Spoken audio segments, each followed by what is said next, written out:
Colour code അപകടത്തിൽപ്പെട്ട ഈ വാഹനം അത് വാടകയ്ക്ക് നൽകിയതല്ല എന്നുള്ളതാണ് കാർ ഉടമയായ ഷാമിൽ ഖാൻ പറയുന്നത്. കണ്ണൂർ വേങ്ങര സ്വദേശിയായ വിദ്യാർത്ഥി മുഹമ്മദ് അബ്ദുൽ ജബ്ബാറുമായുള്ള പരിചയത്തിൻ്റെ പേരിൽ വാഹനം നൽകുകയായിരുന്നു എന്നുള്ളതാണ് അദ്ദേഹം നൽകുന്ന വിവരം. ഞാനായിട്ട് ഒരു മാസം ഇതിനടുത്തുള്ള ഒരു മാസമായിട്ടുള്ള പരിചയമുണ്ട്.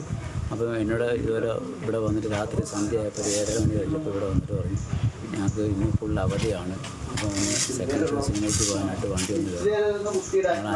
6 പേരോളം ഉണ്ടിക്കുക. അത്യാവശ്യമായിട്ട് അത് പോകേണ്ട ആവശ്യത്തിനുള്ള ഡീസൽ ഞങ്ങൾ അടിച്ചോളാം. നമ്മൾ സന്ധ്യക്ക് ഈ രാത്രി സെക്കൻഡ് ഷോ കഴിഞ്ഞ് തന്നെ വണ്ടി എത്തിക്കുകയും ചെയ്യാമെന്ന് പറഞ്ഞു.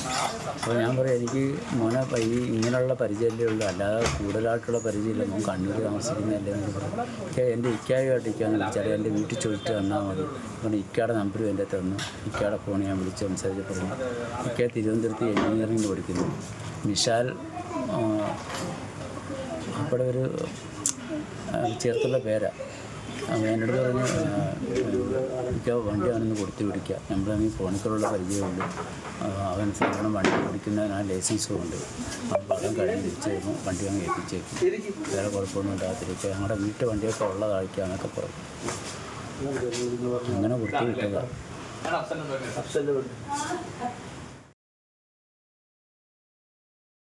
മനീഷ കൂടുതൽ വിവരങ്ങളുമായി ചേരുന്നുണ്ട്. മനീഷ, ഈ വാഹനവുമായി ബന്ധപ്പെട്ടുകൊണ്ട് കുറേ ദുരൂഹതകളും സംശയങ്ങളും ബാക്കി പത്രമായിരുന്നു. RTO തന്നെ ഇത്തരമൊരു സംശയം ഉന്നയിച്ചിരുന്നു, ഇത് ഏതെങ്കിലും തരത്തിൽ വാടകയ്ക്ക് നൽകിയതാണോ എന്ന് പരിശോധിക്കുമെന്ന്. പക്ഷേ അതിനുള്ള ലൈസൻസോ മറ്റു കാര്യങ്ങളോ ഒന്നും ഇല്ലാത്ത ഒരാളാണ് RC ബുക്ക് ഓണർ എന്ന് കണ്ടെത്തിയിരുന്നു. ഇപ്പോൾ അദ്ദേഹം തന്നെ പറയുന്നുണ്ട്, അങ്ങനെ വാടകയ്ക്ക് നൽകിയതല്ല, പരിചയത്തിൻ്റെ പുറത്ത് കൊടുത്തതാണ്. അത് ഇത്തരമൊരു അപകടം ഉണ്ടാകും എന്ന് പ്രതീക്ഷിച്ചല്ലോ നമ്മളെല്ലാവരും കൊടുക്കുന്നത്.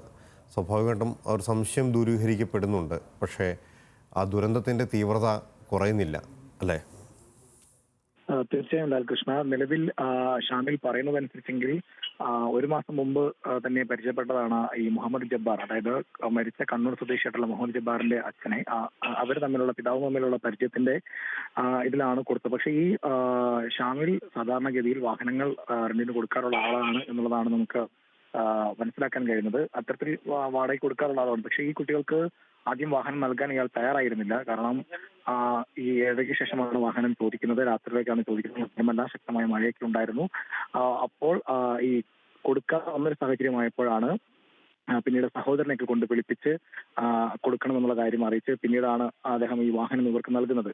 വാഹനം നൽകുമ്പോൾ അദ്ദേഹത്തിനോട് പറഞ്ഞത് 6 പേര് മാത്രമാണ് ഈ വാഹനത്തിൽ പോകുന്നത് എന്നുള്ളതായിരുന്നു. പക്ഷേ ആ വാഹനത്തിൽ 11 പേരാണ് യാത്ര ചെയ്തത്. പിന്നീടാണ് ഈ ഒരു അപകടമൊക്കെ ഉണ്ടാകുന്നത്.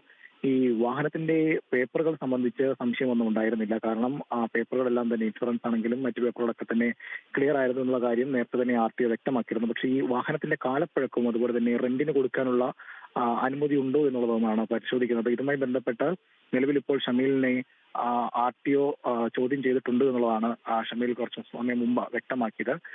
വിവരങ്ങളൊക്കെ തന്നെ ചോദിച്ചറിഞ്ഞിട്ടുണ്ട്. പക്ഷേ ഷമീലിനെതിരെ ഇത്തരത്തിലുള്ള കേസ് രജിസ്റ്റർ ചെയ്യുന്ന പോലെയുള്ള ക്രമങ്ങളിലേക്ക് കടന്നിട്ടില്ല. അപ്പോൾ ഷമീൽ പറഞ്ഞ കാര്യം മുഖവിലേക്ക് എടുത്തിട്ടുണ്ട് എന്നുള്ളതാണ് മനസ്സിലാക്കാൻ കഴിയുന്നത്. ഇതൊരു വാടകയ്ക്ക് റെന്റ് വാഹനം തരത്തിലേക്ക് നൽകിയതായിരുന്നില്ല. ആ സൗഹൃദത്തിന്റെ പേരിൽ ചോദിച്ചത് കൊണ്ട് നൽകിയ എന്ന തരത്തിലേക്ക് തന്നെയാണ് ഇപ്പോൾ ഒരു കാര്യങ്ങൾ എത്തി നിൽക്കുന്നത് ലാൽകൃഷ്ണ.